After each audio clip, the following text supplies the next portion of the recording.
वट सावित्री व्रत ज्येष्ठ माह की अमावस्या को रखा जाता है।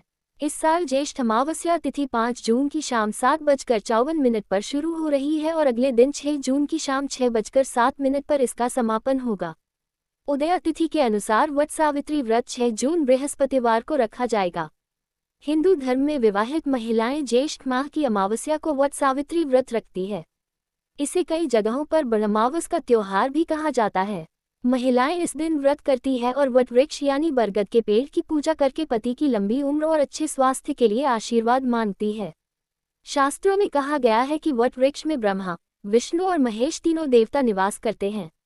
इस व्रत को करके महिलाएं तीनों देवों से अपने पति की लंबी उम्र का वरदान मांगती है। सावित्री और सत्यवान की कथा सुनती है और कच्चे सूत से 7 बार वट वृक्ष की परिक्रमा करती है। वट सावित्री व्रत कथा। विवाहित महिलाओं के बीच अत्यधिक प्रचलित ज्येष्ठ कृष्ण अमावस्या के दिन आने वाले सावित्री व्रत की कथा निम्न प्रकार से है। भरत देश के एक राजा थे जिनका नाम अश्वपति था। भरत देश के राजा अश्वपति की कोई संतान न थी। उन्होंने संतान की प्राप्ति के लिए मंत्रोच्चारण के साथ प्रतिदिन 1 लाख आहुतियां दी। 18 वर्षों तक ये क्रम जारी रहा। इसके बाद सावित्री देवी ने प्रकट होकर वर दिया कि राजन, तुझे एक तेजस्वी कन्या पैदा होगी।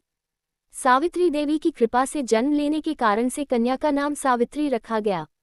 कन्या बड़ी होकर बेहद रूपवान हुई। योग्य वर न मिलने की वजह से सावित्री के पिता दुखी थे। उन्होंने कन्या को स्वयं वर तलाशने भेजा। सावित्री तपोवन में भटकने लगी। वहां साल्व देश के राजा द्युमत्सेन रहते थे, क्योंकि उनका राज्य किसी ने छीन लिया था। उनके पुत्र सत्यवान को देखकर सावित्री ने पति के रूप में उनका वरण किया। ऋषिराज नारद को जब ये बात पता चली तो वह राजा अश्वपति के पास पहुंचे और कहा कि हे राजन, यह क्या कर रहे हैं आप? सत्यवान गुणवान है, धर्मात्मा है और बलवान भी है, पर उसकी आयु बहुत छोटी है, वह अल्पायु है। 1 वर्ष के बाद ही उसकी मृत्यु हो जाएगी। ऋषिराज नारद की बात सुनकर राजा अश्वपति घोर चिंता में डूब गए। सावित्री ने उनसे कारण पूछा तो राजा ने कहा, पुत्री, तुमने जिस राजकुमार को अपने वर के रूप में चुना है वह अल्पायु है। तुम्हें किसी और को अपना जीवन साथी बनाना चाहिए। इस पर सावित्री ने कहा कि पिताजी, आर्य कन्याएं अपने पति का 1 बार ही वरण करती हैं। राजा 1 बार ही आज्ञा देता है और पंडित 1 बार ही प्रतिज्ञा करते हैं और कन्यादान भी 1 ही बार किया जाता है। सावित्री हठ करने लगी और बोली, मैं सत्यवान से ही विवाह करूंगी। राजा अश्वपति ने सावित्री का विवाह सत्यवान से कर दिया। सावित्री अपने ससुराल पहुंचते ही सास ससुर की सेवा करने लगी। समय बीतता चला गया। नारद मुनि ने सावित्री को पहले ही सत्यवान की मृत्यु के दिन के बारे में बता दिया था। वह दिन जैसे जैसे करीब आने लगा, सावित्री अधीर होने लगी।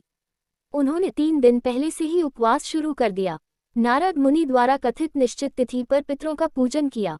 हर दिन की तरह सत्यवान उस दिन भी लकड़ी काटने जंगल चले गए, साथ में सावित्री भी गईं। जंगल में पहुंचकर सत्यवान लकड़ी काटने के लिए एक पेड़ पर चढ़ गए। तभी उसके सिर में तेज दर्द होने लगा। दर्द से व्याकुल सत्यवान पेड़ से नीचे उतर गए। सावित्री अपना भविष्य समझ गईं। सत्यवान के सिर को गोद में रखकर सावित्री सत्यवान का सिर सहलाने लगी। तभी वहां यमराज आते दिखे। यमराज अपने साथ सत्यवान को ले जाने लगे। सावित्री भी उनके पीछे पीछे चल पड़ी। यमराज ने सावित्री को समझाने की कोशिश की कि यही विधि का विधान है, लेकिन सावित्री नहीं मानी। सावित्री की निष्ठा और पतिपरायणता को देखकर यमराज ने सावित्री से कहा कि हे देवी, तुम धन्य हो, तुम मुझसे कोई भी वरदान मांगो। सावित्री ने कहा कि मेरे सास ससुर वनवासी और अंधे हैं, उन्हें आप दिव्य ज्योति प्रदान करें।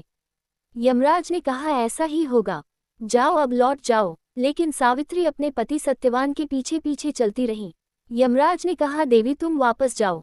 सावित्री ने कहा, भगवान, मुझे अपने पतिदेव के पीछे पीछे चलने में कोई परेशानी नहीं है, पति के पीछे चलना मेरा कर्तव्य है। ये सुनकर उन्होंने फिर से उसे एक और वर मांगने के लिए कहा।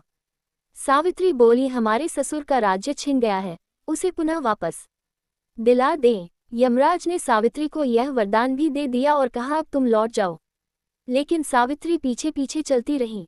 यमराज ने सावित्री को तीसरा वरदान मांगने को कहा। इस पर सावित्री ने 100 संतानों और सौभाग्य का वरदान मांगा। यमराज ने इसका वरदान भी सावित्री को दे दिया। सावित्री ने यमराज से कहा कि प्रभु, मैं एक पतिव्रता पत्नी हूँ और आपने मुझे पुत्रवती होने का आशीर्वाद दिया है। ये सुनकर यमराज को सत्यवान के प्राण छोड़ने पड़े। यमराज अंतर्ध्यान हो गए और सावित्री उसी वट वृक्ष के पास आ गई जहाँ उसके पति का मृत शरीर पड़ा था। सत्यवान जीवंत हो गया और दोनों खुशी खुशी अपने राज्य की ओर चल पड़े। दोनों जब घर पहुंचे तो देखा कि माता पिता को दिव्य ज्योति प्राप्त हो गई है। इस प्रकार सावित्री सत्यवान चिरकाल तक राज्य सुख भोगते रहे। अतः पतिव्रता सावित्री के अनुरूप ही प्रथम अपने सास ससुर का उचित पूजन करने के साथ ही अन्य विधियों को प्रारंभ करें। वट सावित्री व्रत करने और इस कथा को सुनने से उपवासक के वैवाहिक जीवन या जीवन साथी की आयु पर किसी प्रकार का कोई संकट आया भी हो तो वो टल जाता है।